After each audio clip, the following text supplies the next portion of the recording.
race up towards the line, and Soviet Song clears away to inflict the first defeat on Attraction. Soviet Song wins the Falmouth, Attraction second. They go for the line. Soviet Song is strong, too strong, and wins the Sussex. It's Soviet Song, wins it easily, and collect her fifth Group 1. On the 30th of September 2006, Soviet Song was retired from racing, bringing the curtain down on a glittering career that realised the dreams of thousands of elite racing club members and earned her the respect of the racing world. It's their horse, it's the poor person's horse. The Elite Racing Club, fantastic job. I'm really thrilled with it. I think she's been a superstar. I mean, I know how much pleasure she's given to so many members. And I mean, those Group 1s are very, very special. She's had a fantastic career under the circumstances. She's been consistent in all her runs when the races have gone for her. She slotted these Group 1s in. I mean, it is everything that anybody in racing could possibly want. She is one of the best racehorses of the last 20-30 years. Simple as that. Her spellbinding runs and prestigious successes were thrown into relief by off-course dramas. Do I want her back? I'd be delighted to have her back. But do I want another 3 or 4 million running? In 5 seasons racing against the best flat horses of her generation, Soviet Song captivated us all with her sheer brilliance. This film is a tribute to the career of one of the top milers in racing history and gives you the chance to relive Soviet Song's awesome performances with insights from those directly involved in her amazing story.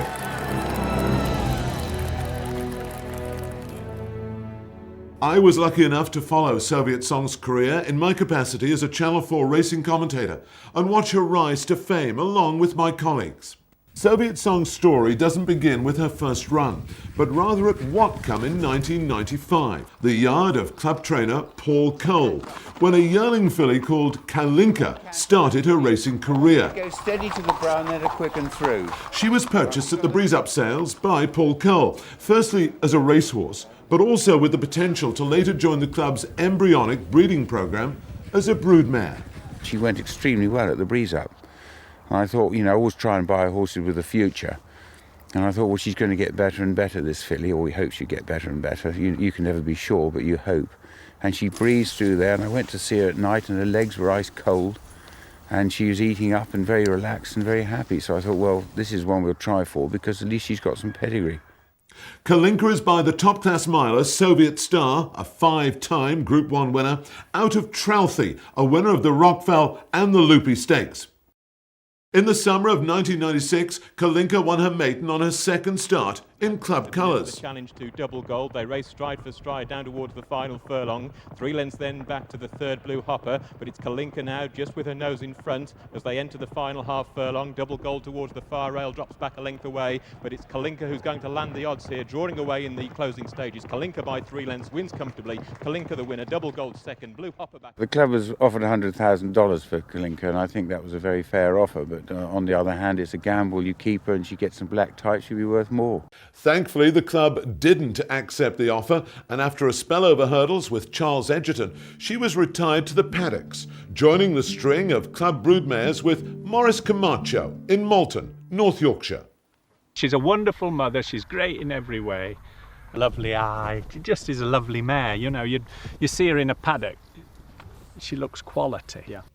Kalinka was always a little bit of a doubtful candidate for the breeding programme because she carried her head high in races, and there was a worry that that trait may follow in her offspring. So there was an element of risk.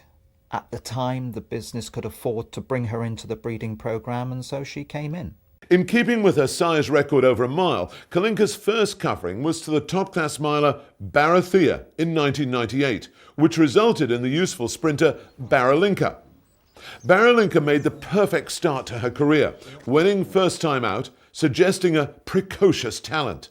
This was a trait which would be repeated with Kalinka's later foals to even greater effect.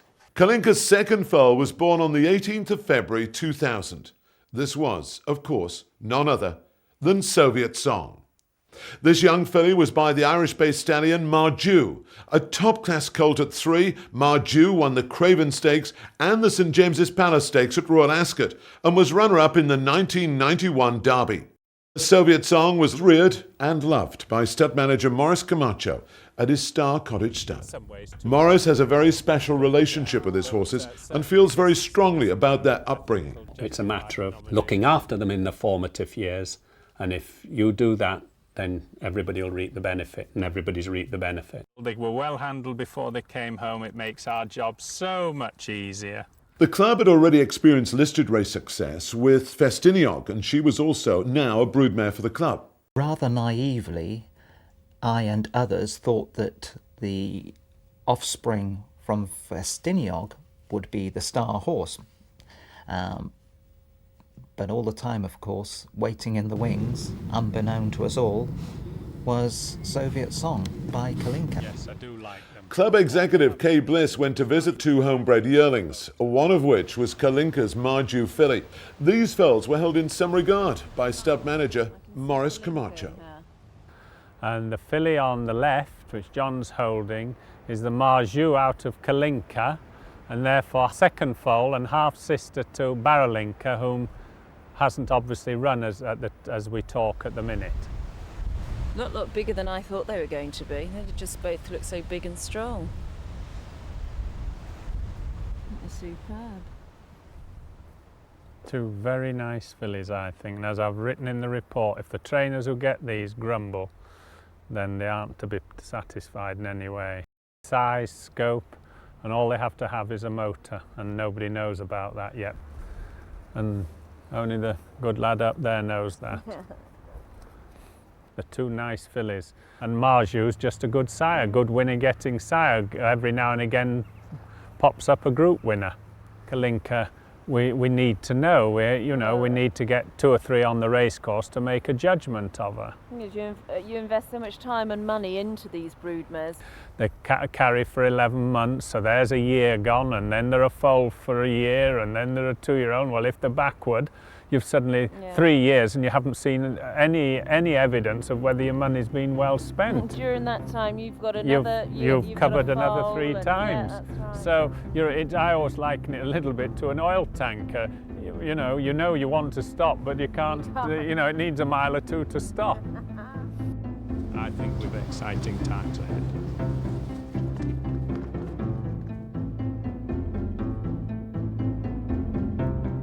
In the autumn of 2001, with 3 yearlings to enter training, the club's racing manager Matthew Button approached James Fanshawe with a view to him becoming a club trainer.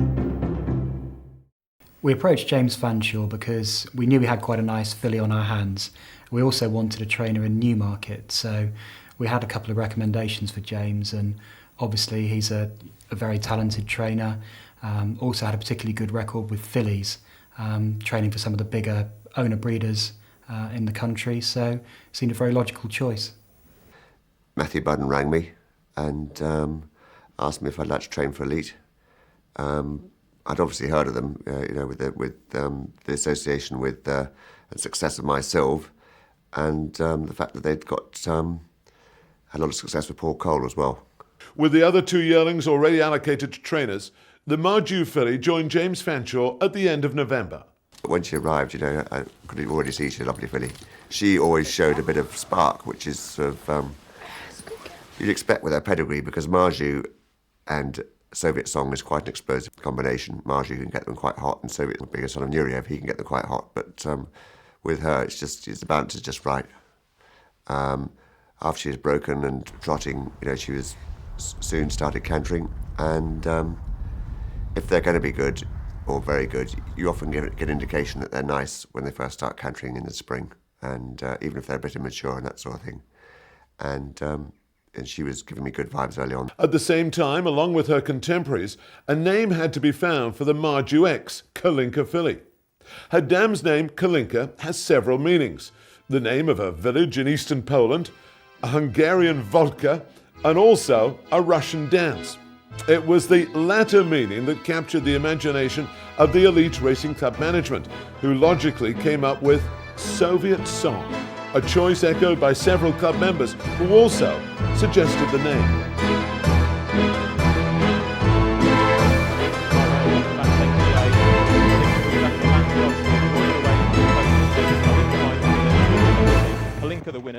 The newly named Soviet Song was now settled in at Pegasus Stables in Newmarket. The lass assigned to look after her throughout her racing career was to be Stephanie Reed. Stephanie's job, apart from annoying me most of the time and keeping me on my toes, is the lass that does Soviet Song. Good morning, chick. Hey, good girl. And she's done it since she started here. She very soon got promotion, and she's now my travelling head girl, does a great job. As you may have noticed, doesn't mind sort of having us say when she feels it's necessary, and often when it's not. But she does a great job in looking after Soviet Song, who always looks immaculate. The boss is good to work for, really. I mean, he shouts a little bit sometimes, but everyone does, but he's forgotten 5 minutes later. I mean, he's great. With Soviet, he's always loved her, you know, always, never lost faith in her at all. I looked after her from really when she first come in the yard. Only I wanted her because I broke her in with another girl called Penny, and she was so naughty. And they don't really look that good when they come from a stud and that they've been in a field. They're, you know, got a long mane and tail and long coat, whereas the ones that go to the sales have had rugs on and they've got a shiny coat and they look good, you know, and everyone picks the ones that look good, but, you know, it's not always, as you know, the case. It seems that Stephanie happened to be in the right place at the right time and was to become a regular face on TV, as was club manager Matthew Button.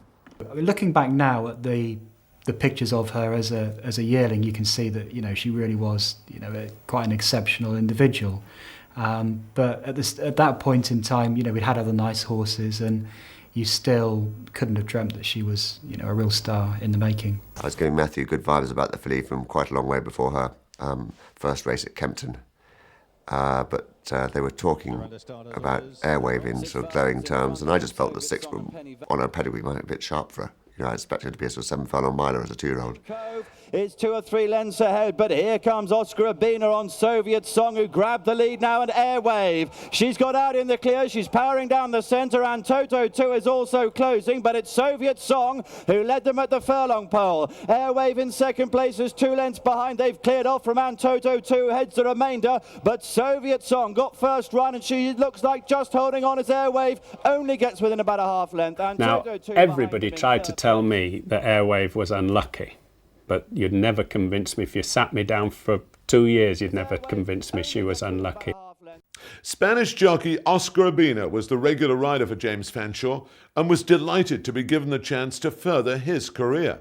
She's so professional and she did it very, very well, you know, so we were very, very happy after the race because our horses normally they never win first time off, you know, only the good ones. So once you won, we knew it was special. Great day. Bred a good horse. Could see he'd bred a good horse. The form of the Kempton race was franked by the runner-up Airwave, who won her maiden a fortnight later. That result sufficiently encouraged James to aim his sights higher for her next appearance in the listed Sweet Solera Stakes at Newmarket over 7 furlongs, where he hoped she could become the first listed winner since the club's Festiniog won at Newbury in 1997. For that listed race, you do actually get penalties for winning certain grade maidens, and she escaped a penalty for the race, so and she'd worked well, and I was pretty certain she would improve for going the extra furlong. And in the meantime, Airwave had won well since, so you know we thought we got a good chance, but when the rain came, you know, no one knows until you actually race them on it where they're going to handle the soft ground, and it gets off there. Set to go, and teaming down here at the July course. So 7 furlongs in front of them then for the Milcars Sweet Solera Stakes, this listed race. Although the manner of Soviet Song's run at Kempton had been noted favourably in the press, at Newmarket the Barry Hills trained Jodour was sent off the 9-4 favourite thanks to her strong form. Switch to the inside of the course then is the pink cap then of Miss Assertive. Down the left of your picture then is Miss Mirasol, but coming through Summitville, finding extra, but look at Soviet Song, very confidently ridden by Oscar Urbina and moves up alongside in terrific style. She'll be in front in a couple of strides. There she goes, Soviet Song, finding a good turn of foot up the hill here. Summitville's got no more left. And this is a good filly, mark my words. Soviet Song goes on to score really impressively. Summitville second, third home then was Miss Assertive. Great run by her. Jadur only fourth. Itemised Silkaboo Mail the Desert. Last home, Miss Mirasol. Well, goodness me, if you weren't impressed by that, then you should give the game up. Soviet Song 4-1 in the hands of Oscar Urbina, Elite Racing Club, trained here at Newmarket by James Fanshawe, bred by the Elite Racing Club as well, this filly by Marjou. I know that she impressed our own Tanya Stevenson when she won at Kempton, and she could literally be anything. At Channel 4 Racing, we always give a post-race summing up, and this is what I had to say at the time. She has absolutely annihilated a very respectable field. She was always going well there, right in the middle of the picture. Summitville has done absolutely nothing wrong. She came here with very nice form, and I thought she was going to hang, and then suddenly you see Oscar sitting with not a double handful, a triple handful. Everything else is absolutely flat to the boards. And Soviet Song, who won on fast ground at Kempton, has now quickened up on this sort of ground. Very, very impressively indeed. Second horse is good, we know that. Ended in Group 1s. This has raced away. This could be a very exciting filly. Remember the name, Soviet Song. Putting the opposition at Newmarket completely in the shade, Soviet Song showed she was moving in the right direction, and the next logical step was to move up in class and trip, with the Fillies Mile at Ascot the following month a suitable target.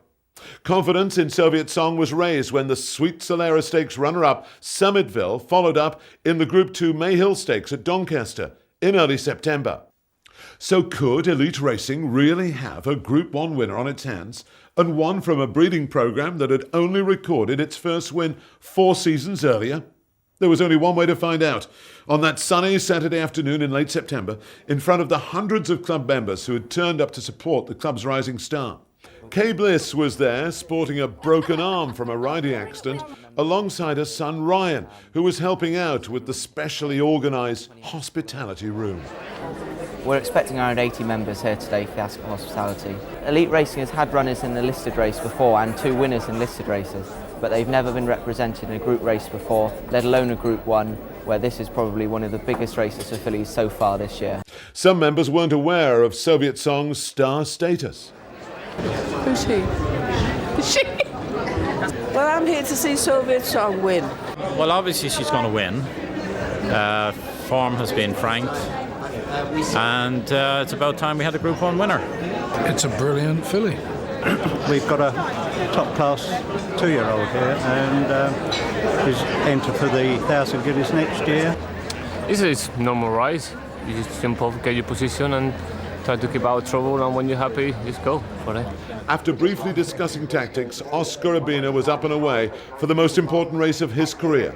And this is what they said about Soviet Song as they headed down to the start.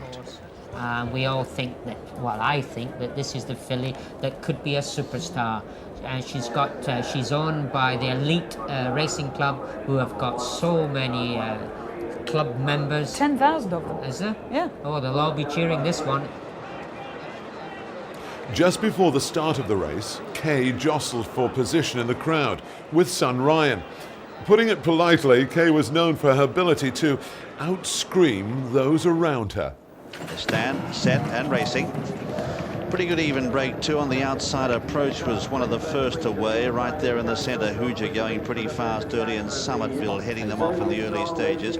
Casual Look is taking up a prominent position on the outside. Then comes Ultra Ransom, who follows through by approach to the back marker by a couple of lengths of flags as they head to the home turn. And still Summitville by about 3 parts of a length now. Hugh with the blue jacket running in second from Rainbow Queen. And then comes Casual Look and reach to the moon to the outside. Soviet Song is going well. Yeah, she's not far away now. Heading down with less than 2 furlongs to go. Not far away. Go on, Oscar! Is she in front? Hooja moving up into second, tucked away in third, then is Rainbow Queen, then Casual Look is being pulled on for an effort. Soviet Song's got the run now, and she's looking very, very impressive as she starts to stride up. It's Hooja the leader now from Casual Look, but on the near side, Soviet Song has raced to them easily. Soviet Song on the near side takes it up inside the final furlong. Casual Look is trying to go with her from Hooja, but she's far too classy. Soviet Song is going to career away with a Filly's Mile. Wins it by 2 lengths, Casual Look. Third reach for the Moon, fourth is Hooja.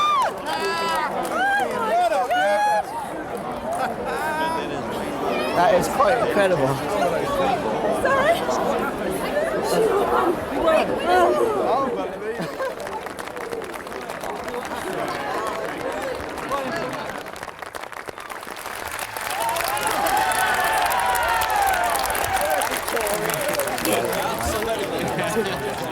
Here is the man who's the founder of Elite Racing. No, this is just a fantastic win, Jonathan. It's the first time I've been in tears after a win, I promise you. It's just unbelievable. But this would be the best you've had. Of course, myself was a star for us. This one is in a completely different league. Soviet Song and Elite Racing Club wrote themselves into the history books that day. Not only did the win mark the club's first Group 1 victory, but also for jockey Oscar Abina, whose emotions were clear to see when interviewed after the race. The BBC apologised for the poor sound quality recorded at the time. That was your first Group 1 winner. First Group 1, I'll wait 15 years for this. Well done. It's been good. Well done. Long time. You've been one of the backroom boys, you've worked very hard, now you've finally got it. A Group 1 winner. It was worth it at the end. It was worth it. It took a time, but well, we got it, and we got it in the right place. Oscar. Fantastic. We may not have understood every word he said, but we understood the emotion. This was truly an unforgettable day for many club members to experience such a high level of racing. Absolutely unbelievable. Absolutely fantastic. Dream come true. You chose another one. Yes, I've been a member for about 5 years, and it's wonderful because it just gives every ordinary people a chance to have a go at being a racehorse owner. It's wonderful. I'm sorry, I'm just so overcome, really. Oscar couldn't resist a visit to the members' hospitality room to join in the celebrations. Thank you. Half of Elite Racing. Very, very well. All right. Thank you very, very much. No, thank you very much for the ride. Thank you. It's good. Unbelievable stuff. I've seen her since she was a little foal and followed her progress, and it's just a dream come true. It's the happiest day of my life, I think, really. It's wonderful. Absolutely wonderful. Morris Camacho was also overcome with emotion, and quite rightly so, as he reared the filly as a foal and kept a close eye on her progress. I honestly think one of the proudest moments I've ever had, there was a tear or two, and I went out to see the mare. And I really was very, very happy. And I thought it was just a wonderful moment, something I couldn't have dreamt of. We got some champagne from the off-licence, and I think, well, everyone was in great spirits afterwards, obviously. You know, it's not often, you don't get too many Group 1 winners, and you've got to make most of it when you get them. What an incredible debut season. 3 wins from 3 starts, progressively building up to that sensational victory in the Filly's Mile, the club's first ever Group 1 success. For club founder Tony Hill, this was surely better than he could ever have imagined. Unbelievable. It's an experience that is very hard to describe. Total elation. Winning the Filly's Mile was hugely significant for Soviet Song and the club. Her success enormously raised the profile of the club to a level beyond that achieved by the star hurdler myself nearly 10 years earlier. In her 3 runs that debut season, she won gross prize money of £133,000, making her the club's highest earning flat horse to that point. So what plans did James Fanshawe have for her future?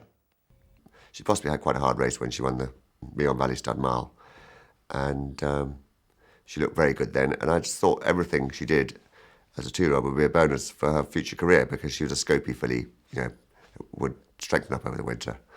And I was very hopeful that she'd have a good 3-year-old campaign.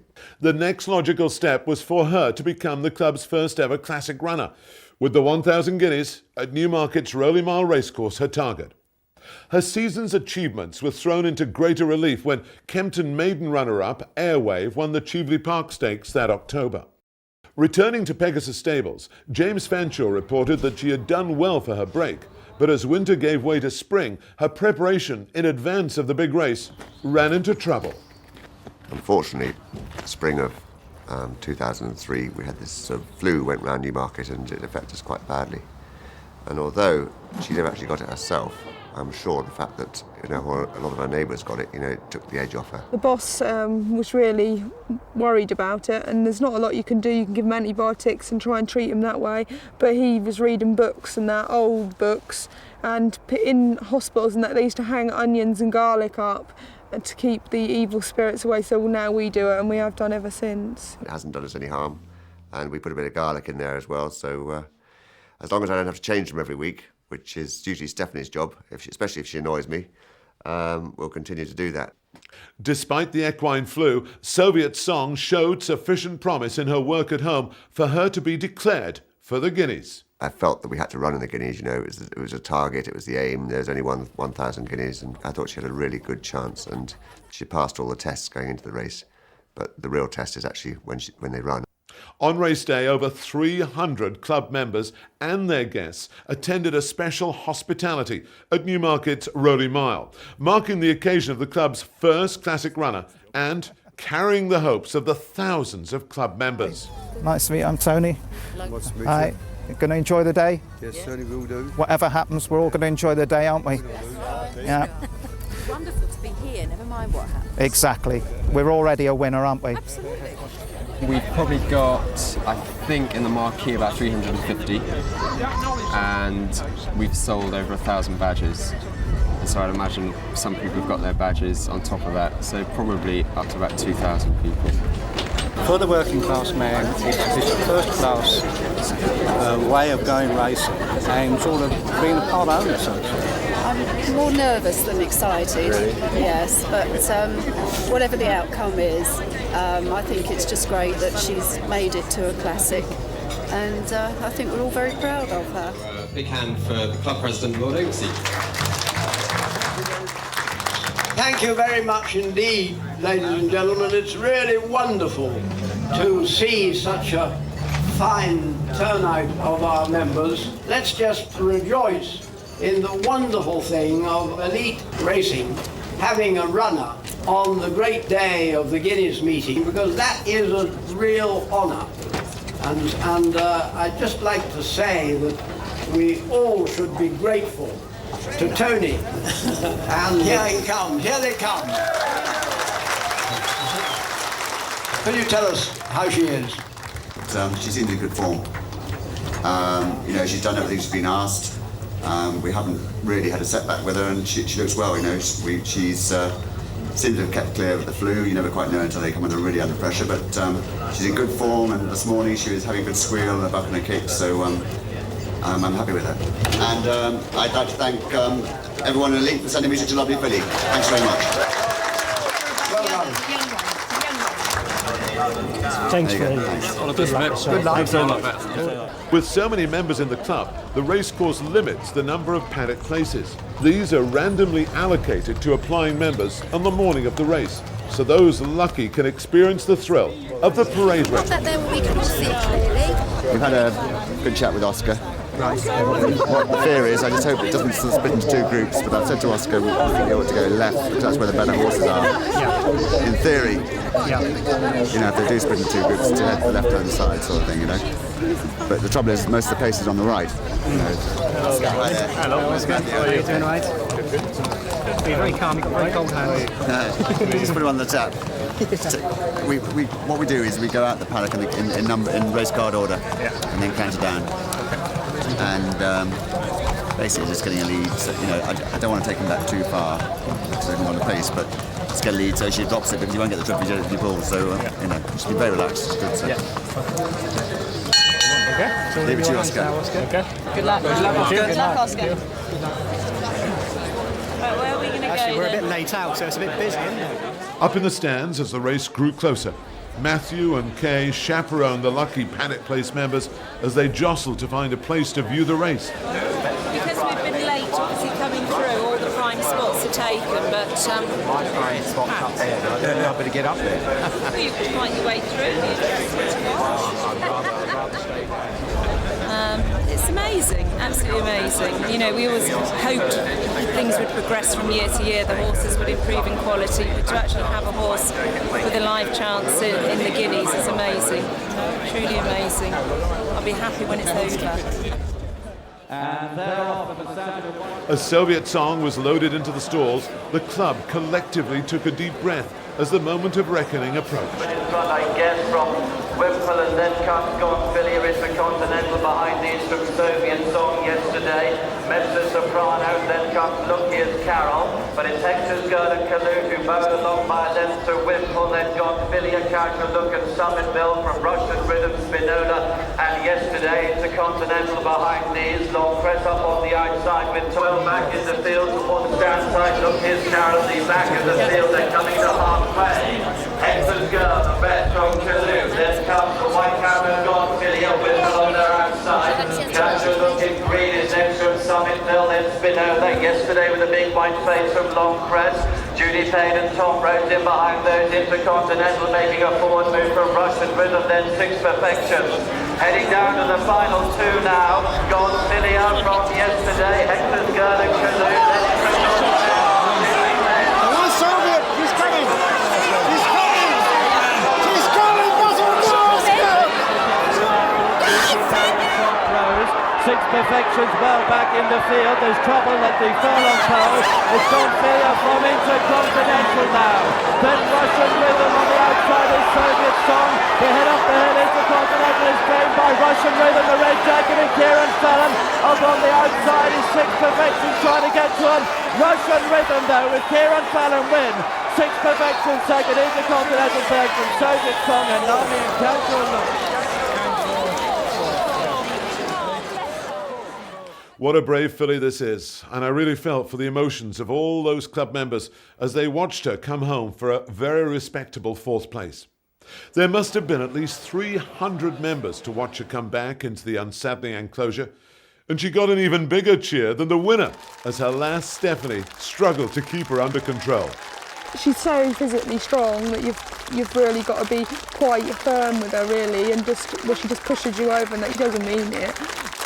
I think she knows when she's won. She gets quite disappointed after. If she's not, she's, you know, in a bit of a mood. After the 1,000 guineas, Soviet Song improved to finish runner-up behind Russian Rhythm in the Coronation Stakes at Royal Ascot. Although she wasn't disgraced in finishing behind Russian Rhythm, who franked the form when following up in the Nassau Stakes at Goodwood, she didn't recapture her dazzling form of the previous season. So what plans did James have for her 4-year-old campaign? Johnny rode her for the first time in the spring, and I was really excited about, you know, Johnny having his first sit on her, and Johnny Murta, that is. And I don't think Johnny thought much of her. You know, she's a bit sort of jig-joggy and hadn't really come to herself, but it was still working well. We didn't really get the start to 2004 that we were really hoping with this Soviet Song. She didn't win the first two races that we thought really she ought to have done if she was going to progress to be the Group 1 horse that we hoped she was. I was, you know, pretty dejected. And I think Johnny's estimation of her didn't actually go up a great deal. I don't think he thought a lot of her at all. So the question inevitably came up. We had an approach from America offering a large sum of money for her, and the question had to be asked of whether it was the time to perhaps consider selling her. But I could tell Tony was disappointed, and you know, the pressure to sell came on a bit more. And she came back and she worked well, and you know, I kept on saying to Matthew, she's working really well. I can't believe that she hasn't gone the right way this year. When you've got a corner to turn, everyone feels the pressure, and it's hard work. Beg Tony, as well as Matthew, I'd say they really should keep her as a 4-year-old. I think some big offers were turned down. Well, in fact, I know they were, and you know, and it's all very well sort of me sort of saying, "Oh, she's flying at home," but if she's not doing it on the racecourse, you know, there's a lot of members sort of saying, maybe we should sell her or maybe we should cash her in and that sort of thing. We've been talking in terms of several £1 million, and that is an awful lot of money for any business.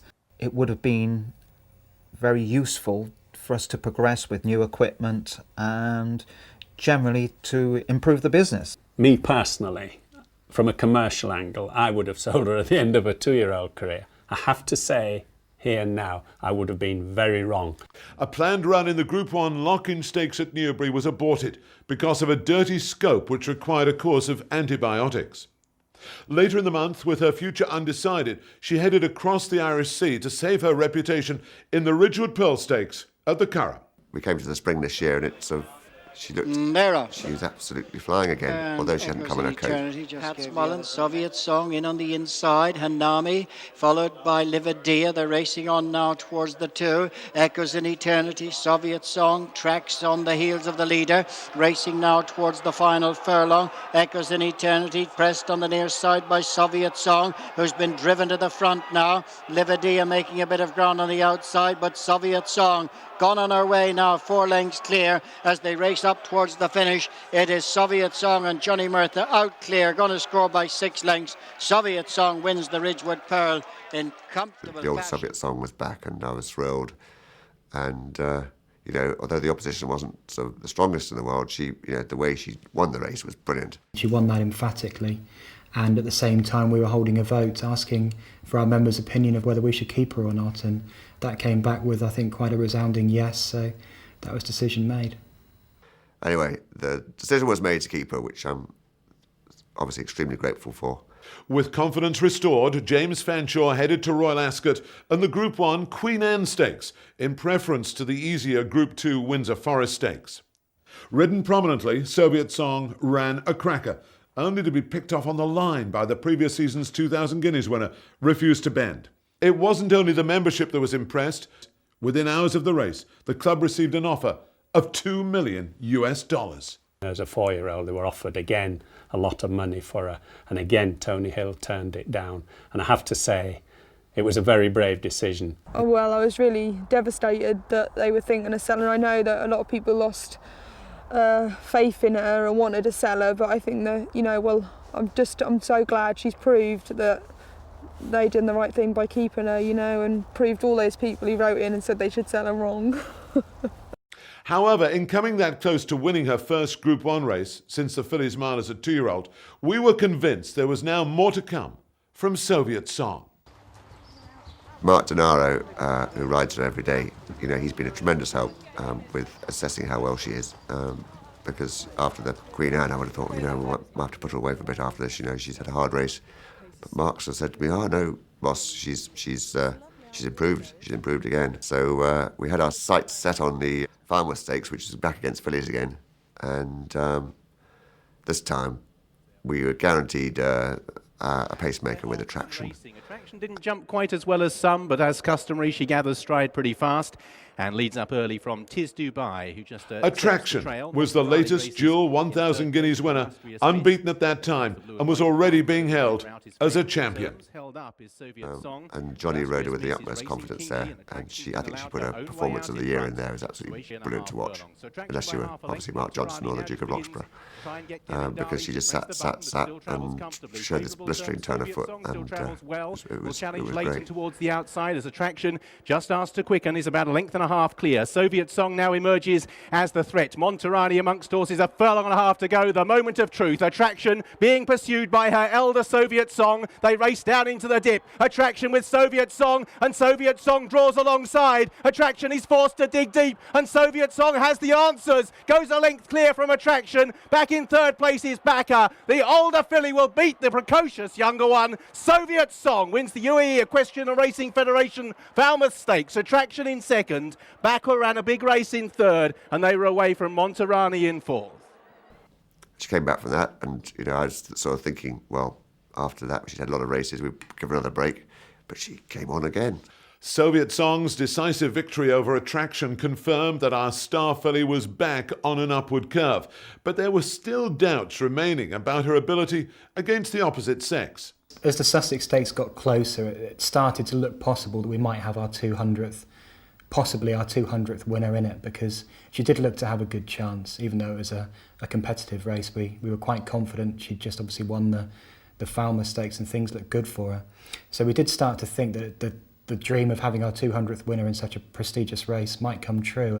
On a hot summer's day at glorious Goodwood, Soviet Song lined up in the valuable Sussex Stakes in a quality field which included the reigning 2,000 guineas winner Hafed and her Royal Ascot conqueror Refused to Bend. The Sussex Stakes was a little bit like the Queen Anne in that there wasn't much pace early on, and we wanted to make sure that we didn't get caught on the rail or because a lot of excuses could win. And Tillerman was just restrained, and likewise Hurricane Allen. Passing Glance just taking a little while to adopt his customary front-running role on the outside of Harford, who's racing prominently with Refused to Bend and La Vie de Colore.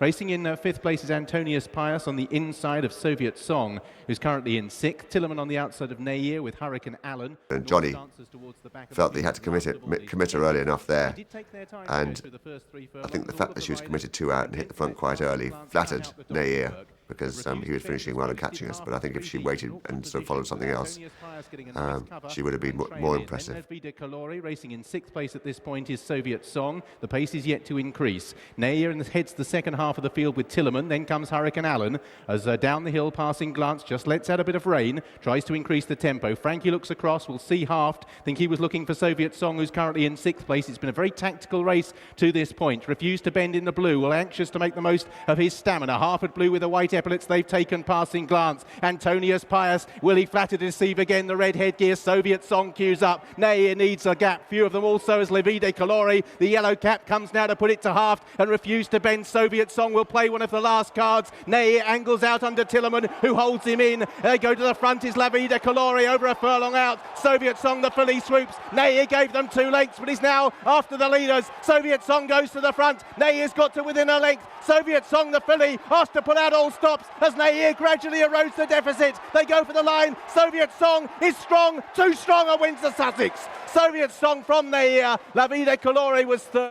Matthew said it was the 200 winner, and possibly their most prestigious, I suppose. They've had some great winners, but the Group 1 Sussex Stakes is probably in the top. It was just an amazing feeling. We were all there, Sarah and Oscar, and with lots of members as well, and it was just brilliant. You never forget the feeling of a race like that.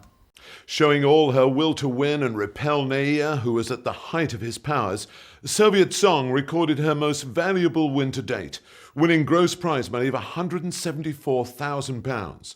With 2 Group 1 wins inside a month, these were heady times indeed for Elite Racing Club and James Fanshawe. Group 1 over a mile. After a short break and in as good form as ever, Soviet Song headed to Ireland for the second time in 2004 for the Group 1 Matron Stakes and a rematch against Attraction. Now they've got a little over 3 to go, and it's Attraction out 3 lengths clear, followed by Red Feather. Phantom Wind yesterday is followed by Soviet Song and Livadia, the back marker. Now they're making the approach to the turn into the straight, and it's Attraction who's out clear. Phantom Wind joins Red Feather. They're being followed by Soviet Song with yesterday, and as they begin the run now towards the final furlong and a half, Attraction with Soviet Song cutting into the lead towards the outside. In third is Phantom Wind. They're inside the last 200 yards, and it's Attraction and Kevin Darley. Soviet Song, Johnny Murtha trying to cut her down on the outside. They're inside the last 150 yards. 2 brilliant fillies, and Soviet Song has timed it to perfection for Johnny Murtha to win the Coolmore Fusiliacci Pegasus Matron Stakes. Second is Attraction. Phantom Wind is third, and Red Feather 4.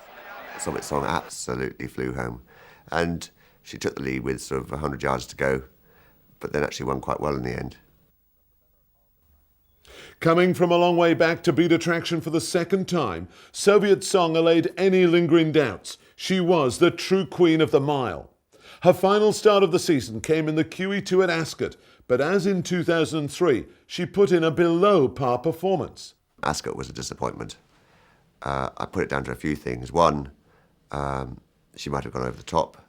2, she had a hard race at Leopardstown that might have just taken the edge off her. And 3, she's had some bad experiences at Ascot, and I realise that she's won the Meon Valley Stud Mile there. But she had a hard race in the Coronation when Russian Rhythm beat her. And then I made a mistake of running her on firm ground in the Queen Elizabeth II Stakes in 2003. So I think all these sort of things conspired against her, plus the fact she was a bit edgy, a bit keen. And after the race, she was a bit sore on her off-fore joints. In fact, this injury turned out to be more of a problem than first thought, and a letter from the vet was published in the club newsletter. In the summer, you find horses are a bit stiff, and unless they're sort of really obviously lame, just give them a few days walking just to let them get over it. But her sort of stiffness didn't improve, so the senior partner of Greenwood Ellis is David Ellis, and he sort of specialises in orthopaedics. Basically, she has some wear and tear changes in the fetlock joint, which is the joint just above the hoof and below the knee in the left fore. And I think with all the racing she's had this year, that wear and tear just reached the stage where it was beginning to become a bit more inflamed and hurt the joint. There were some 2 tiny fragments in the back of the joint, one of which has been there a very long time and is embedded in ligaments, and there's a little bit of a change in the back of the fetlock under one of the sesamoid bones. We took x-rays of her front fetlocks and her feet and found the lesions in the left fore fetlock. The cannon bone coming down from the top here, with the pastern bone going down and forwards, the sesamoids at the back, and in the back of the fetlock there's this small fragment which is smooth-edged, so that's how we know that it's very old, been there for a long time. And certainly I wouldn't contemplate operating to take it out, because I think you'd probably be doing a bit more damage to reach it and extract it from that ligament and than would be desirable. The sesamoid bone goes through the joint to the back here, and she's just chipped a bit off the bottom inside the joint. But as you can see, there's no wound to see or anything like that. Obviously she's getting very fresh and she wants to get out now, but she seems fine and there's no heat, no swelling, and her leg seems pretty good, you know, and I just hope that she's tough enough to come back. The percentage chance for racing, well over 50%. I wouldn't like to be very specific, but certainly 60-70% would be reasonable. I can't be too accurate because the changes in her fetlock joint that she has been running very well and carrying through this year are of long standing. So, you know, from all the races in 2004, she's coped until the last race. So I would think with this rest and allowing the way the joint has settled, it settled very well over the first few weeks after we diagnosed her lameness. I'd be very hopeful that for 2005 she'd be able to manage on that joint. So I think we should have her best interest at heart first, and if she's moving well in the spring, she comes sound, I think we should give her a go. But it'll be really exciting for the club and, you know, obviously her trainer and the yard and everyone to see her race again. Okay, I think whichever way the injury turns out, it's going to be very exciting. If she continues racing, you know, fantastic. She's a top class filly and we'll have a lot to look forward to. But on the other hand, if she can't race any longer and she has to retire to the paddocks, if she's able to remain with the club as we hope she will be, you know, she'll be just as exciting to join us as a broodmare, and great deal to look forward to in the future. The news of Soviet Song's injury was a big disappointment to Steph Reed, who, after all, had nurtured this great filly from the start and had developed a bond with the horse. So, in the mornings we're officially supposed to get in at 6, but we were mostly getting in about 5:30.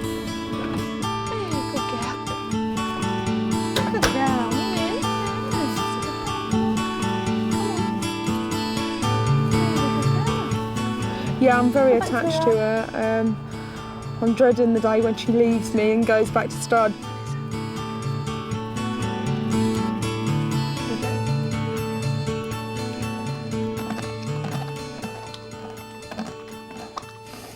It's like a person, really, more than a horse, really. They do become part of your life. She's a bit ticklish, so when I tickle her back and that, she wiggles her nose. I was just itching her then, and she likes it. Her top lip goes. If you watch her top lip. Her top lip just goes, there you go. Wiggling my lip, wiggling it, wiggling it. Wiggling it, you wiggling it. Soviet Song's achievements through the summer ensured she was still a hot topic of conversation during the following winter, as she garnered several awards in recognition of this outstanding success. These are just some of the awards won by Soviet Song. We've got the Racehorse Owners Association Award for being the Outstanding Older Horse of 2004. We've got the Cartier Award, which is a very prestigious award for being the top older horse in 2004. and also the BHB British Flat Racing Award for 2004 for being the champion older female horse. In early 2005, the club received the Small Breeder of the Year award for 2004 from the Thoroughbred Breeders Association in recognition of the successes of the club's breeding programme. The programme arguably came of age in 2004 when 17 of the club's 25 wins were achieved by homebreds, 4 successes coming from the breeding programme's flagship, Soviet Song. After 5 months of agonising uncertainty, the club members were to be informed whether Soviet would be able to run again. We didn't know until the early part of 2005 whether she'd be able to race again, but the plan was always to keep her as a broodmare. And to everyone's relief, in March 2005, James Fanshaw's report in the newsletter stated that she had enjoyed a successful recuperation and was pleased with her work on the gallops. Thankfully, she did manage to overcome the injury, but she still had some trouble with her feet. We decided to put plates that you actually stick on her feet, and once you've got the plates on, they're stuck on, there's no nail holes, so you're not actually weakening the foot. Unfortunately, the start of her season was held up as a dirty scope revealed that Soviet Song had picked up a lung infection, and by the time it was cleared up, she had run out of time to make her seasonal debut in the Lockinge or a week later in the Ridgewood Pearl Stakes. Her first race that season was the Windsor Forest Stakes when the Royal Ascot meeting was staged at York, where she finished third behind the winner, Peeress. Her first Group 1 race was at Newmarket's July course for the Falmouth Stakes, the same race she had won the previous year. We decided, they're off. Pace or no pace, we were going to sit out the back on her. Johnny switched her off and she relaxed, and then he sort of edged out. It looked like it was going to be a bit messy early on. You know, he sat until the 2-pole and let it go. Soviet Song beginning her challenge on the outside in fourth, but Peeress shows in front with a furlong to go. Soviet Song on the outside produces a challenge. Alexander Gold run between them. Then comes Karen's Caper. Here's Soviet Song now on the outside, and Johnny Murder to go and clear away and collect her 5th Group 1. It's Soviet Song wins it easily. Alexander Gold runs second. In third place is Peeress and Karen's Caper. For me, that was the most memorable race of her career, considering that she'd had all winter off with the problem with her feet, and to have come back after that time off was an amazing performance. And you just thought, well done Soviet, and well done the yard for getting her back to her best again. In recording back-to-back wins in the Falmouth Stakes, Soviet Song demonstrated that she was still very much at the top of her game, beating a top-class field including Alexander Goldrun and Peeress, respective winners of the Group 1 Nassau Stakes and Group 1 Sun Chariot Stakes that same season. With Soviet Song seemingly back at the peak of her powers, she headed to Goodwood for another crack at the Sussex Stakes against the classy Proclamation. She looked like she was back to her brilliant best. And we thought, right, we'd take a similar route to the one she took as a 4-year-old. If you've never experienced glorious Goodwood, you're always guaranteed to get a top-class atmosphere and top-class racing. The Soviet Song. However, on this occasion, the weather wasn't quite so glorious, but that didn't stop Maurice Camacho from turning up. He hadn't seen Soviet Song in the flesh since she was a yearling. She did well without me, I thought.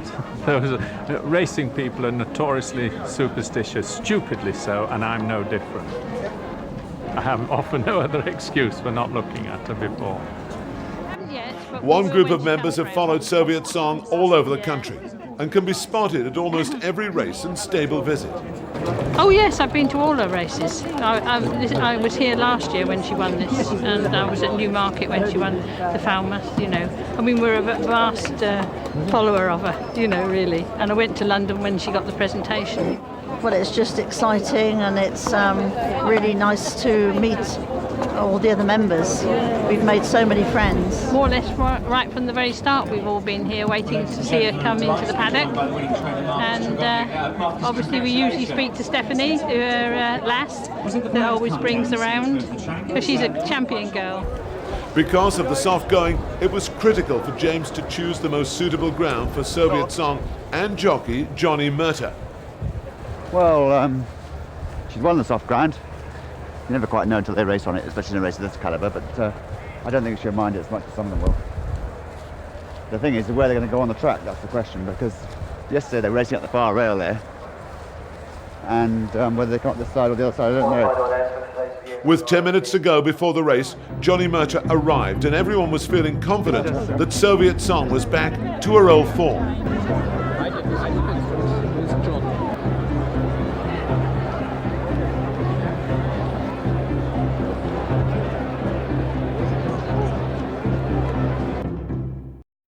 And they're off, racing for the Cantor. Having so held her up to such good effect in the Farmer Stakes, we thought we'd have to ride her the same way again. Mick Cannan sort of read the situation. He was riding Proclamation. He was sat behind Soviet. Soviet Song being angled out now, work to do. Nair is just ahead of her. Proclamation is holding Soviet Song in, and it's Ad Valorem that leads from Mac Love, David Jr. Here comes Proclamation down the outside. A charging run in the green jacket as they run towards the final furlong. Proclamation 2 lengths clear. Soviet Song now out of trouble, but she's got 4 lengths to find. Ad Valorem back in third. Proclamation, Soviet Song, she's trying so hard. Proclamation, 3 parts a half. Soviet Song, no. Proclamation, Soviet Song, oh, she looked unlucky. I think Johnny's record on her is amazing, and she ran a great race in second, and you know, people said she was unlucky. Well, you know, I dispute that, because that's just the way the race went. I think people were expecting Soviet Song, because she's such a top-class horse, to win every race almost, and but still to finish second in a Group 1 race is still a big achievement. Even if not repeating her win of 2004, there was plenty of quality among those finishing behind her, including Ad Valorem, Sleeping Indian and David Jr. Unfortunately, a lung infection and then a sore foot thwarted any plans for Soviet Song to run later that season, including the possibility of going to America for the Breeders' Cup. After the race, she came back and was pretty unwell. She got caught a chill and never really came back to herself that year. And she started getting sore on her feet again. So we thought, right, either she retires or we give her another go and give her a good rest. We again left her the winter with no shoes on and tried to grow the horn so that we could just try her with normal shoes on. I think the choice could have been made at that point to retire her, but the decision was made to leave things until the early part of 2006 and let Soviet Song tell James whether she wanted to be retired. During the winter, the British Horse Racing Board awarded Soviet Song the title of Champion Older Female Horse of 2005, having run against some of the best horses of her generation that season. Pegasus Stables and the start of the 2006 season, and the big question on everyone's mind was, would Soviet Song race again? And I thought, well, yeah, definitely, it'd be a great idea, and you know, providing we can get her back and she's, you know, she's still enjoying it, you know, because the one thing you've got to be aware of when you're training a filly like Soviet is not to do something that's bad by her.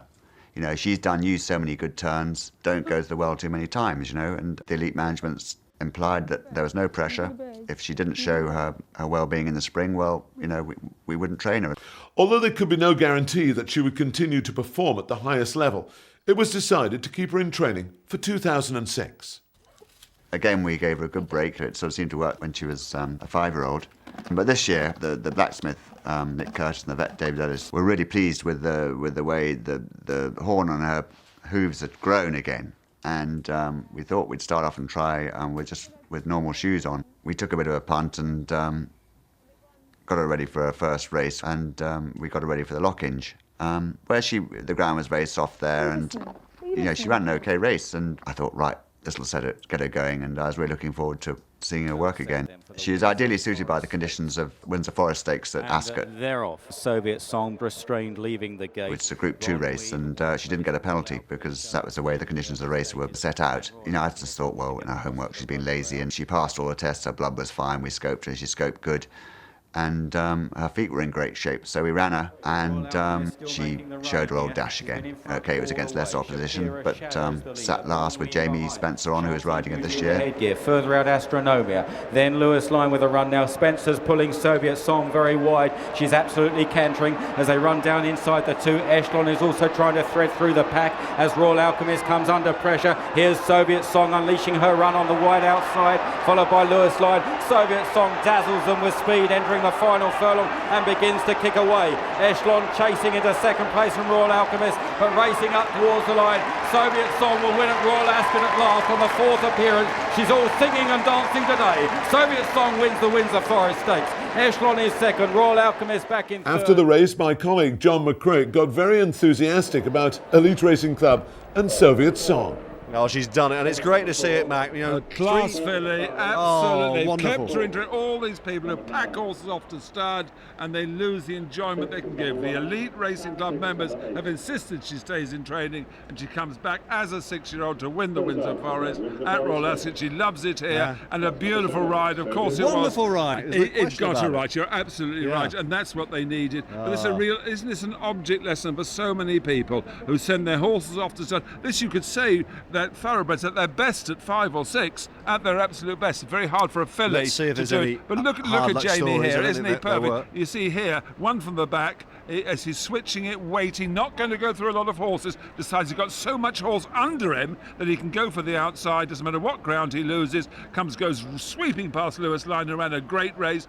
Echelon tries to get in the challenge, but this is all Soviet Song. This is the Soviet Song we've seen down the last few years, that tremendous acceleration, one of the great fillies, certainly, that we've seen post-war. A fantastic filly, this Soviet Song. Look at that, isn't that a beautiful sight? Wonderful. The people made her favourite. There was a bit of unease in the ring about her. Clearly she was the best filly in the race on form that she produced down the seasons. And look at here, this is a lovely sight. Look at this here, going to the front, wins it, and around the 6-4 favourite, and good old Soviet Song. A tribute to how people who run racing, the smaller people, the Elite Racing Club, fantastic job. I'm really thrilled with it. Marvellous win. And all credit to the whole team for keeping this fantastic filly in training.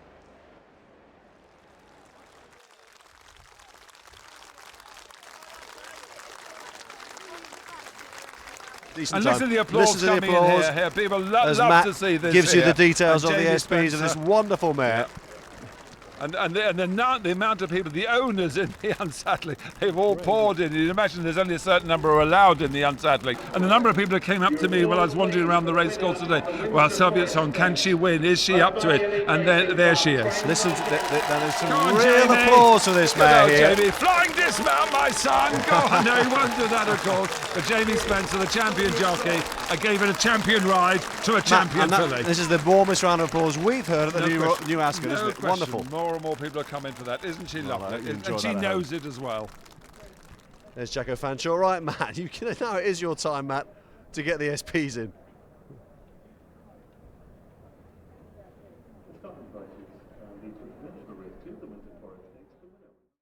Having gone close 3 times before, Soviet Song's win at Royal Ascot neatly filled a gap in her CV.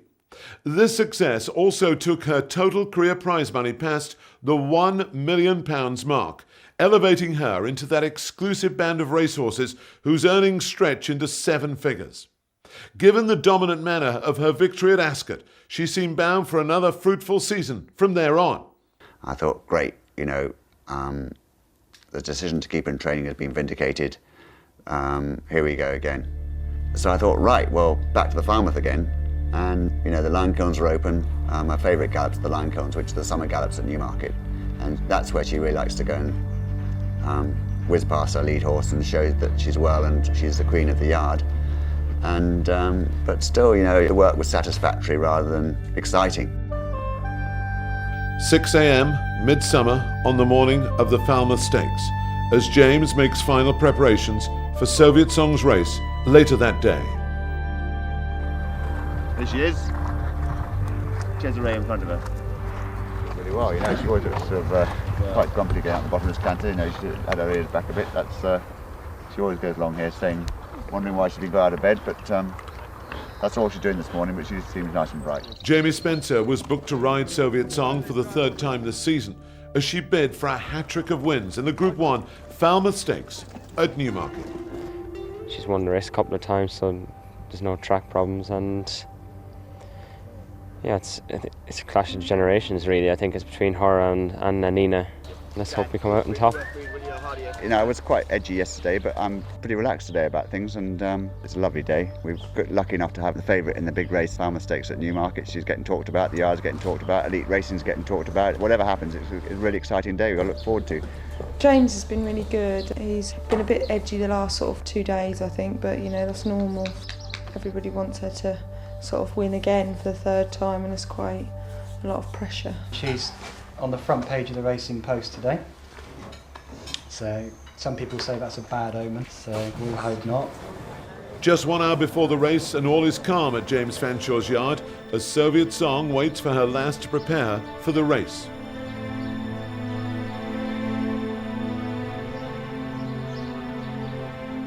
Obviously she doesn't know when she's going to run. As soon as you put her travelling boots on, she knows that she's off the race, so she gets excited, bless her. I'm going to get all giddy.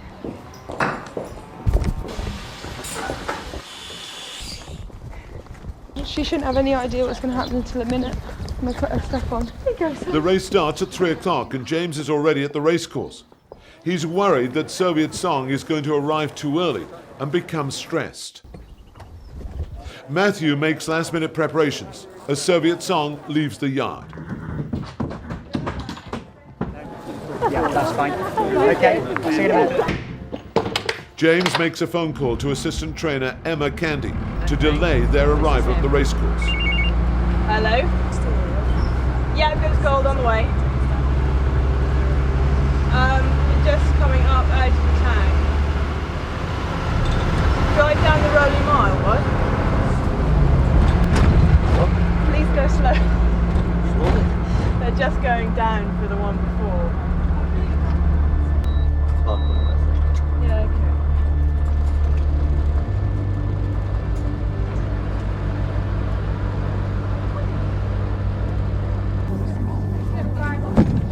Ready for number 4. Number 2 first, then number 4. All right? Yeah. She looks clear. The same group of members we saw at Goodwood were waiting for Soviet, this time with a message from Maurice Camacho. Good luck to Maurice. Yes. We're staying with Maurice Camacho at the moment, who bred Soviet Song originally. And he can't get down today, so he told us to say good luck for him. Yeah. As members look on, Soviet Song disappears into the saddling enclosure and Mrs. Fanshawe lends a helping hand to Stephanie. She has been closely involved with Soviet right from the start. I think everyone seems fairly relaxed, that I've seen anyway, so not feeling too bad myself. Wonderful. We're very, very surprised to be here because with so many members. So excited. Yeah, it's just thrilling. It's the first time I've had a paddock. Yeah. It's auspicious. And me, yes. Very first time, is it? Yeah. Oh, well, you've done very well. Yeah. I've been once saved it for before, the but best. about 5-6 years ago. Festinio, that was then, when she won here, in the evening. Hopefully not. Yeah, we just got to hope she's as good as she was, haven't we? That's very Wonderful. Well, it was so easy last time, wasn't it? Yeah, it was. She's well up for it today anyway. She's well up for it, isn't she? Yeah. Yeah. You know, I don't worry about her sweating anymore because that's her, you know. Yeah. She's not jig jogging, she's not throwing herself around, is she? No.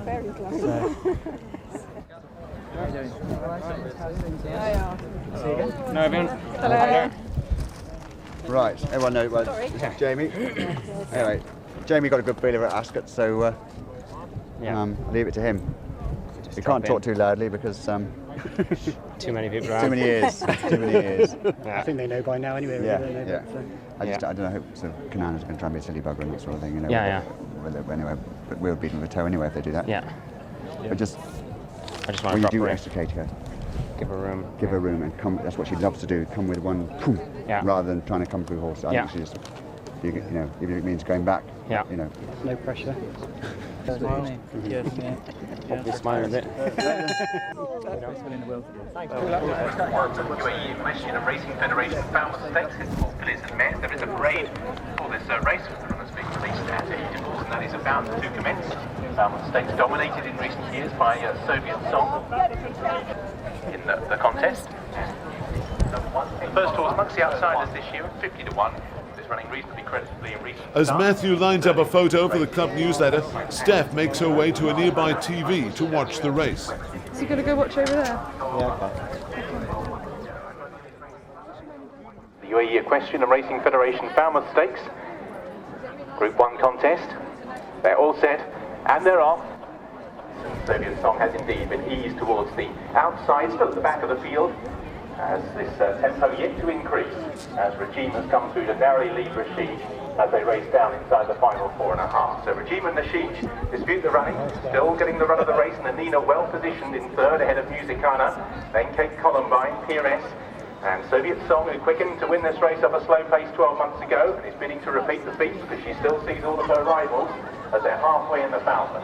Out in front, Regime and Rashid, still no obvious increase in the tempo. Nanina poking for a gap between the front two, preserving the run, and travels up strongly and is now just shaken up. The race is on. Musicana, Pires improves. Soviet shaken up, just taking a while to warm up as they go inside the final couple of furlongs. Nanina, Rashid and Regime, then down towards the outside is Pires. Soviet Song isn't really picking up, it's turned into an absolute sprint. Nanina, there's a big shot for Regime down the outside, then comes Pires. Musicana tries to join in. Regime narrowly is going to provide a real shock in the Falmouth. A boxy run race, great ride, Karen McAvoy. Regime beating to second. Disappointing. I didn't even finish, you know. No pace, but you'd like to think it'd be flashing home, but last furlong I was walking. Yeah. Just disappointing. There was no jumping apart from not picking out. Just felt alright going down. Yeah. Just nothing there when I went for it. Yeah.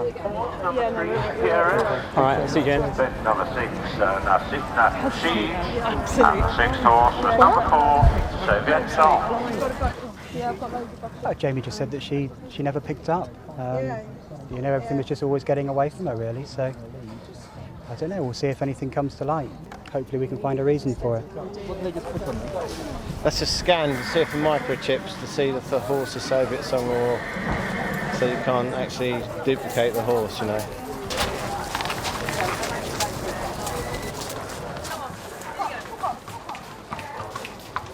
We are just going to scope her just to see if there is anything amiss. And most of your members probably know that it's the endoscope, so, like you'd use in human medicine, just to look down into the lungs, just to see that there is nothing abnormal, no mucus, no blood, anything like that. Hopefully just rule all that sort of thing out.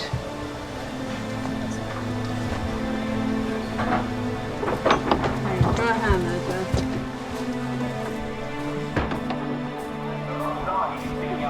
Good girl.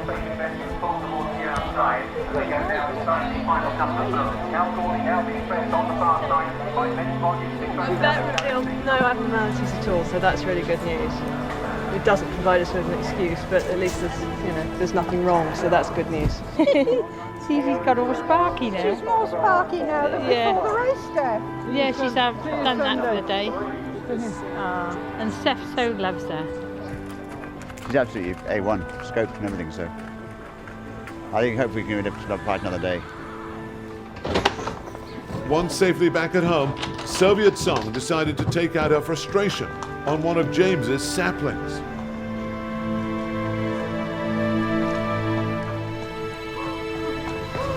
She's never been picked before.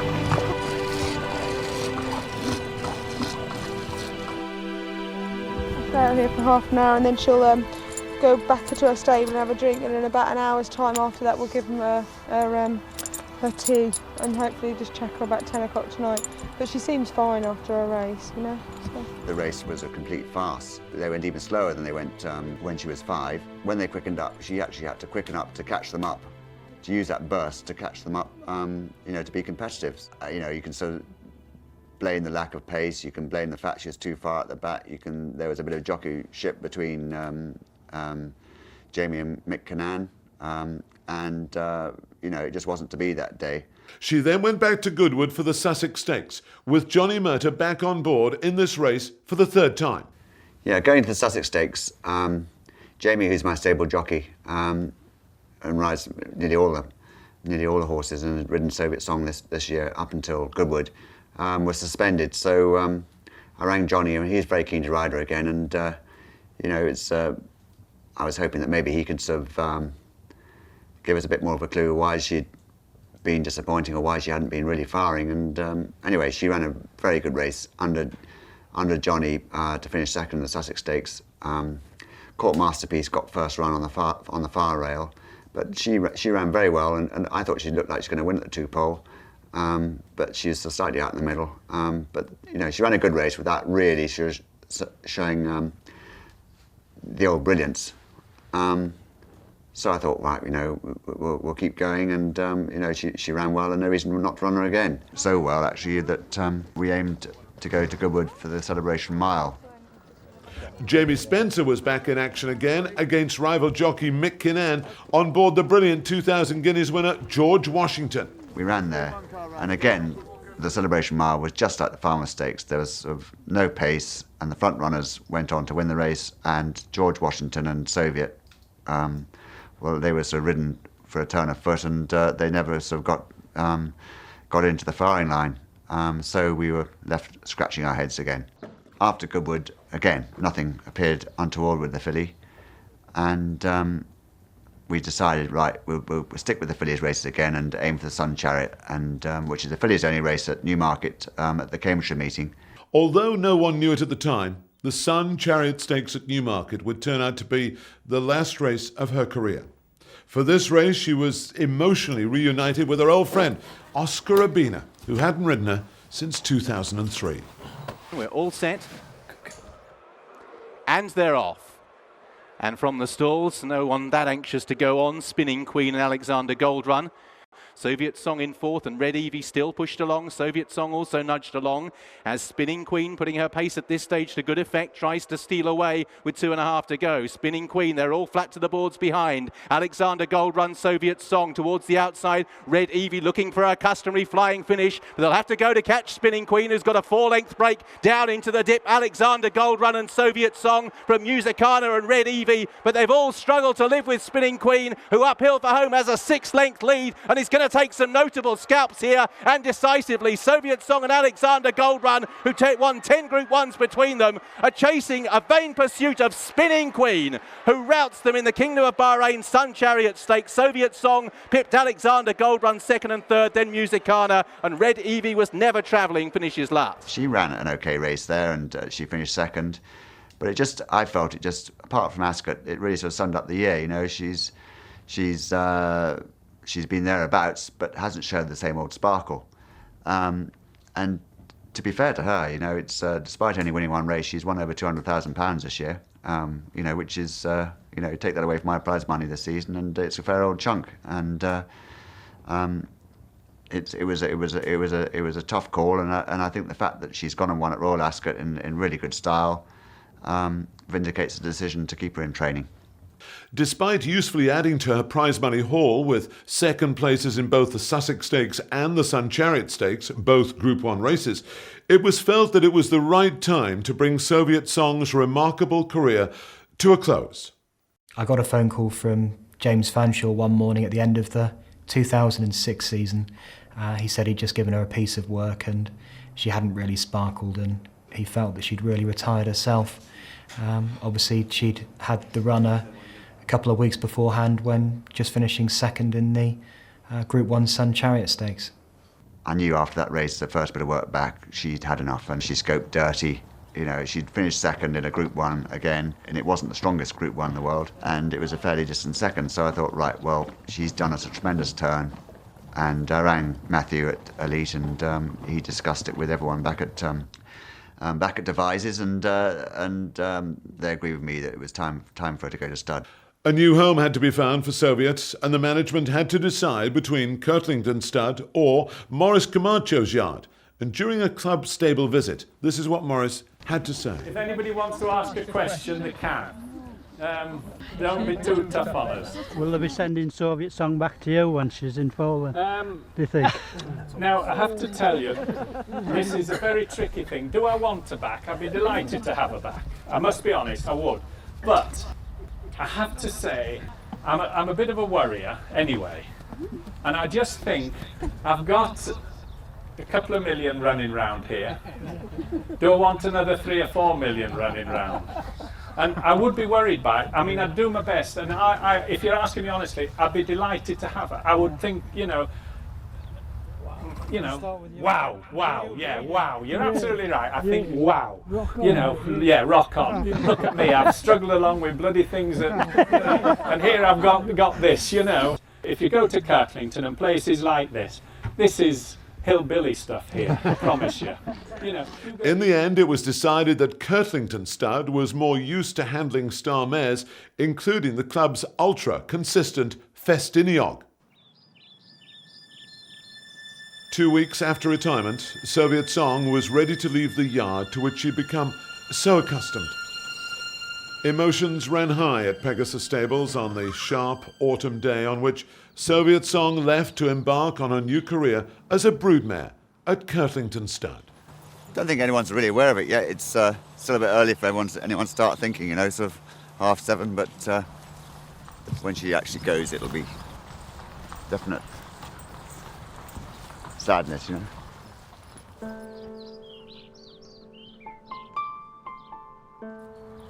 She's going off to do something new, you know, which she's entitled to do. It's a bit sombre, I suppose. Everyone knew this day would come, like, you know. But at least we've got her sisters here, and there'll always be a part of it here, like. And hopefully she can breed some babies and she can pass on that turnip up. Hey, what do you reckon? Hey. Very special horse. Very special horse, and no, it's always an emotional day when a horse like that leaves the yard. She is a true champion.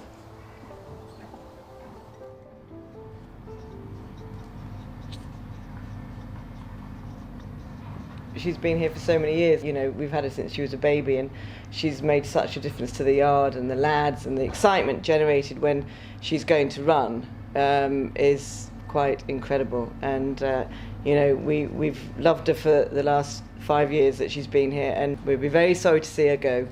Very sorry. I think it's the best horse the governor's ever trained. And I have saddled her up a few times when she's won. Especially when she won the Falmouth down here at Newmarket the first time. Yeah, very good filly, very good. Appropriately enough, it was Steph Reed that accompanied Soviet Song for her last journey from Pegasus Stables, ensuring that our star mare reached her new home at Kirklington Stud safely. It should take you 1 hour, 2 hours exactly. Every horse that leaves the yard has to go with departure notes so that the person that she's going to, they know when she's last been wormed, and when her vaccinations are due, when her feet were done, whether she's on any medication, and basically what she's been doing. So we'll just let the stud know that she's been turned out. Nick Curtis has recommended that she always has front shoes on because of the slightly fragile nature of her front feet. As discussed, her blacksmith With a great need for mints every day. Since when did she last run?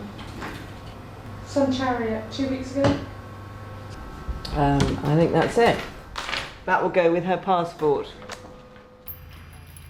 Yeah, I bought her a head collar, just really a little present for her to go away with, and it's got a name on, and it's got Soviet Song Top Chick, because she is a top chick.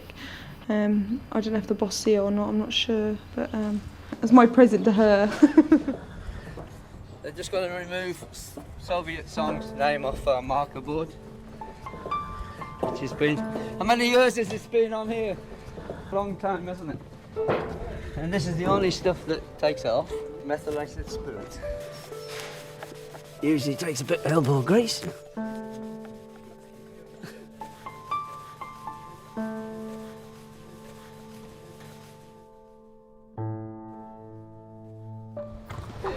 Is the horse box here? I'm just going to put her boots on and a tail bandage if I've got it somewhere. And I think the boss wants to say goodbye to her, so I've got to just let him say goodbye. Zoe! Look. What do you want? Spoil, brat. There she is. She's out in the little paddock there and she seems very happy and, you know, watching the world go by and seems to be enjoying it very much. So I'm sure it won't take her very long to settle into her new role. Going out of the yard for the last time is going to be quite difficult, and I think we all understand that. I'll certainly be in the office and not watching, that's for sure. So there we all feel for Steph today because it's a difficult day for her. And for James and Jacko, obviously, because, you know, a filly like that makes all the difference to a yard. So we'll all miss her. And Phil, the head lad. Feed her first thing in the morning, 4:30. She knows when I'm coming. She hears about her coming round, like, you know. And you know, she's been great to deal with, like, you know. She's been no trouble at all. If she was a human being, she'd have been one of the best athletes this country's ever seen. You know, I think she's one of the top class fillies in Europe. You know, there's her, Ouija Board, and so other many. You know, Attraction was a very good filly for Johnson's. Yeah, they got to retire sometime, haven't they? And she's done us all proud. What, 5 ones, is it? So they're the things you want. Good girl. You good girl.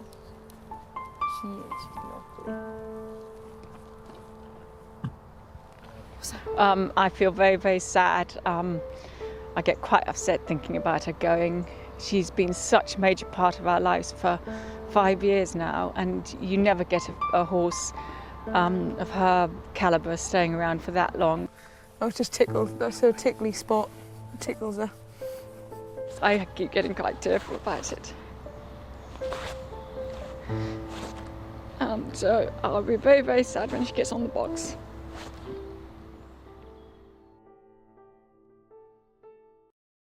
I don't know if we better put her gear on now and get her ready to go. She's gnawing the boss's gate here. Come on. Come on, Soph. Good girl. Come on. Put your feet down, you silly mare. Come on, put your feet down. You soft. No, not the bush. Come on. Off the bush. She loves the bush. As the horse box arrives, the stable staff gather to say their last farewells. Here you go. And true to form, Janet keeps to her word and stays firmly rooted to the office. Meanwhile, Steph has stopped to collect Prince Willem, an old friend and travelling companion.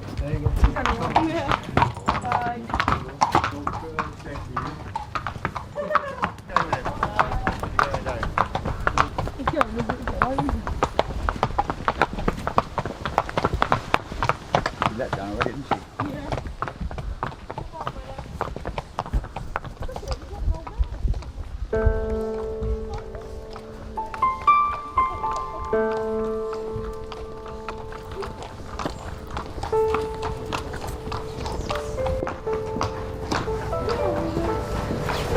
Jacko Brian.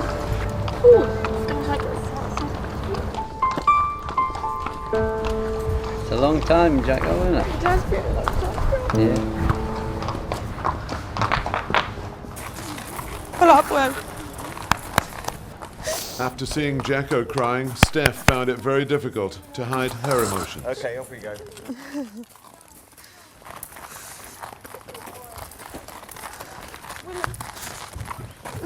No, wait. Oh, you're... Right, I'll say goodbye from here. See you, Justin. This is... Oh, because she's dying to go. Yeah, off you go.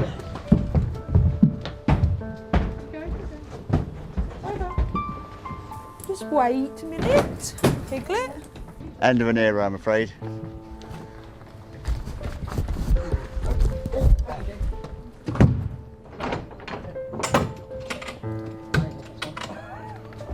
Right.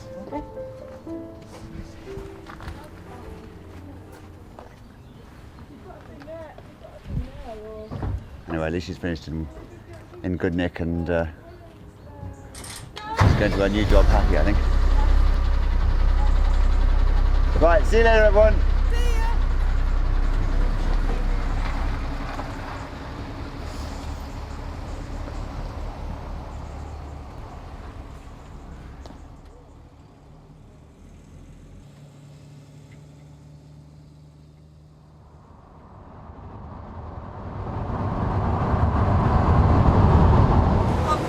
sure that she knows where she's going yet, but when she gets there, she'll be fine. She probably thinks she's going racing, so hopefully that'll be a big shock when you get there, wouldn't it? When you go in that big paddock. Watch you don't get too fat. She's working on it already, aren't you? Yeah, she's a really good traveller, but when she's on her own, if she hasn't got a friend, she does bang and shout the whole way, so it's just easier to have a friend with her, and then she's really good traveller then. He's called Prince Willem. He usually goes all the time, and he's so well behaved that it's quite nice to have somebody who's a good boy, and the owner's quite good about him coming. Even flying, she's flown to Ireland twice, and she's as good as gold. She likes all the attention.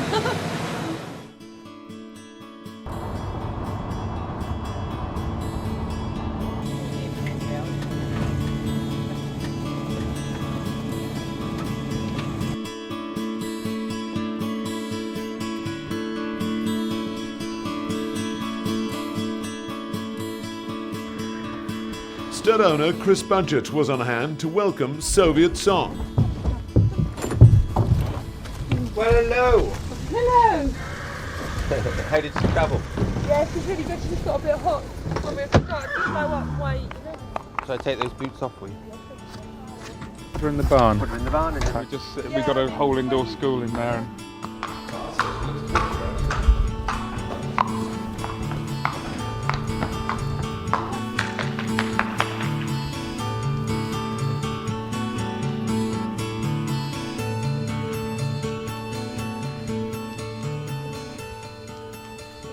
She's in wonderful condition though, she really is. A lot of horses, especially when they come back from France, look like skinned rabbits, and she's got some great condition on her now, which makes it much easier for us going into the winter. Because of course she's had a rug on her all through the summer, etc. Lovely fine coat, and what's going to happen to her now, she will go out into a field eventually. She has to be roughed off, and which is basically she's got to grow a coat and start getting used to the colder weather, because she will no longer be in a box every day of her life for most of the day. I think she'll get very fat very quick though. She's a big bird. Apparently it's a family that do get fairly heavy. You know, it's obviously a change for her coming out of training and going out onto grass. So, yeah, just keep a close eye on her. And she's very ticklish, and that under her belly she'll kick your head off if you... Only because she's so ticklish. She's not... show us where not to touch. No, she's just very ticklish under her belly, and that, bless her heart. But when she's come back, you know, when they're in training, they're all fit and that. They hate being, you know, pulled about and that. Grooming days are over now, I suppose. Yeah, that's right. She'll like that. She hates. Got to grow a woolly coat. Matthew just said, would we look after her in the short term, and they're going to have a review of where everything is. I'd like her to stay here for a long time, personally. You are very silly. Once Soviet was safely settled in at Kirtlington Stud, Richard made a phone call to Janet back at Pegasus Stables. Travelled well, apparently. She was a little bit sweaty when she got here, but you know, that's fairly normal, I suppose. And we've put her into a barn, and she's just sort of relaxing on her own, and then we're going to find a mate, a nice quiet mate to put with her, and, you know, sort of rough her off slowly. My father's racehorse trainer, he always said to me, actually, the best grooms, the ones that were quieter and would talk to the horses, etc., always got the best out of their horses. And all I can say is, having watched Steph here with the horse, top groom. You often get girls who've got a sort of sixth sense as to how their horses really are, and Stephanie's definitely got that sixth sense, and you know, she did a great job with her. I think she's told us it's time for her to go home, you know, and be a mum, so that's quite nice for me, really, because I wouldn't want anything to happen to her, and every time she runs I hate it. So I'm quite happy that she's retired, you know. It is a bit upsetting for me, but I don't want to be selfish, so she better go and have babies. And she's got a lovely place, so she should be fine. No, what a shame you can't ask her some questions. She's not a roller, actually. She doesn't roll that much, so she will. She will when she watches everyone else in the mud patch. Thank you. See you later. Oh God, she's coming out. No, your sister. Go back. Go right back. Oh. Right, that's it. I better get going. Thank you. I'll see you later. Thank you. Soviet Song was becoming part of the same breeding program that had produced her 6 years earlier. But her story wasn't quite over yet. 1 year after Soviet Song's retirement, the drama continues to unfold.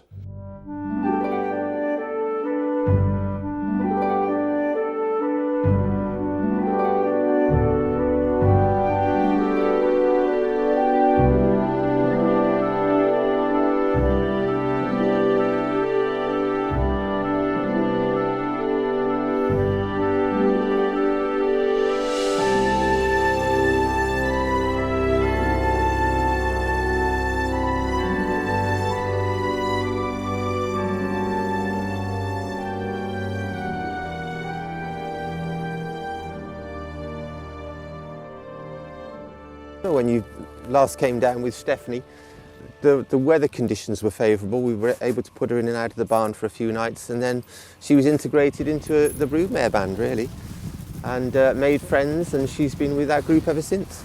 With the weight of expectation on her shoulders, things didn't work out for Soviet Song in her first year as a broodmare. She went off to Ireland, I think it would have been about mid-January, with the view of a nice early covering, February the 15th covering. Visiting Galileo Monsieur, and we all know the story that we just could not get her in foal. And she was there for the whole season. So she came back, and we've done a biopsy on her now, and also a repeat biopsy, and hopefully it sort of cleared up and tidied up any infections that she's had. And it was found that she had an inflammation of the uterus lining that can prevent mares from conceiving. Soviet Song's infection was detected at an early stage and successfully treated with antibiotics. It was quite disappointing that she came back from Ireland not in foal. There was always a risk that she wouldn't be in foal because mares that have been in training for a long time can sometimes take a while to get in foal, and you then start to worry about the next year because the pressure starts to build. I mean, she was a very valuable mare. When she was racing, she was worth several million, and of course when we couldn't get her into foal, she was considerably devalued. But obviously we then had to wait a very long time through the summer. The months passed and the winter arrived, and we then obviously were very much hoping that she would take to her second season of covering. So you know, we had to be very patient.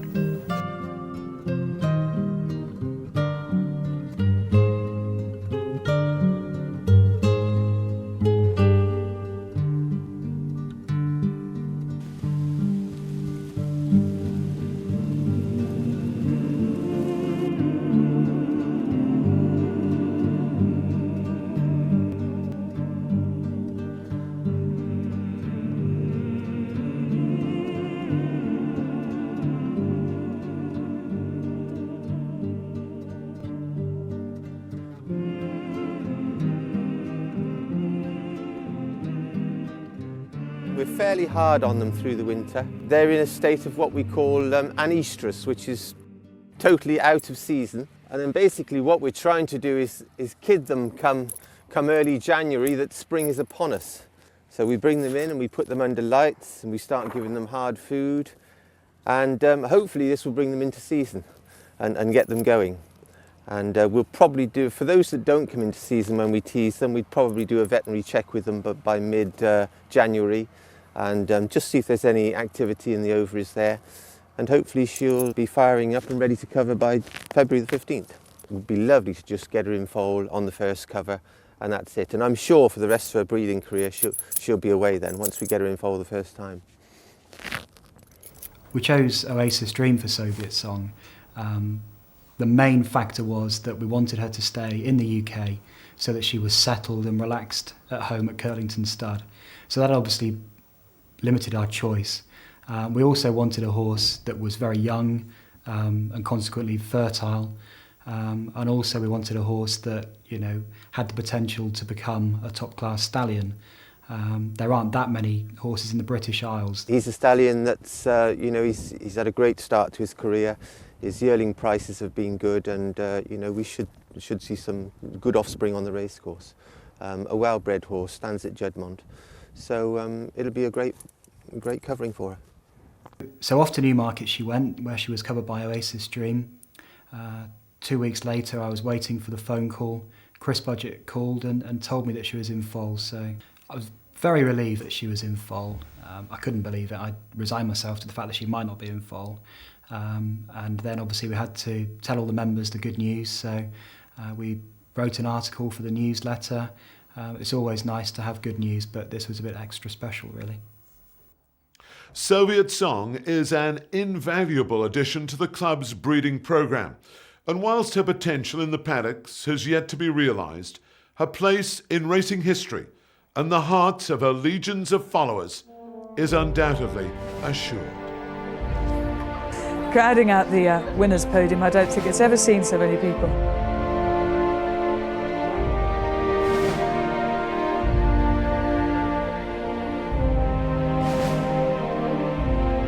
We'd never have dreamt that we'd have a filly like her. She was the best in the world.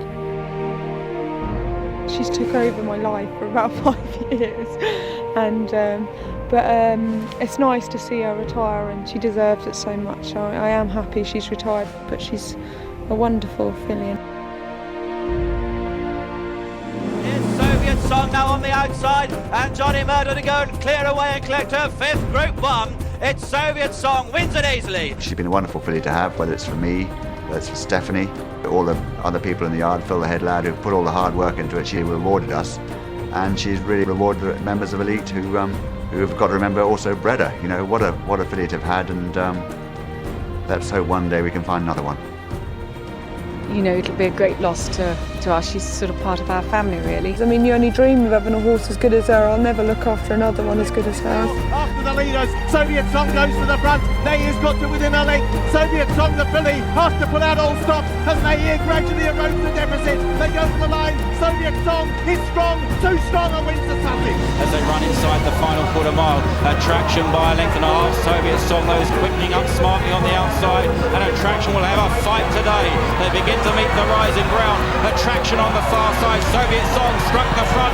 Attraction trying to counterpunch, but Soviet Song looks too strong as they race up towards the line, and Soviet Song clears away to inflict the first defeat on Attraction. Soviet Song wins the Falmouth. Attraction second. Third Bakwa running on ahead of Montirani, Illustrious Miss, Favourable Terms, and Tis Dubai. Soviet Song has proved too strong for the Dual Guineas heroine Attraction.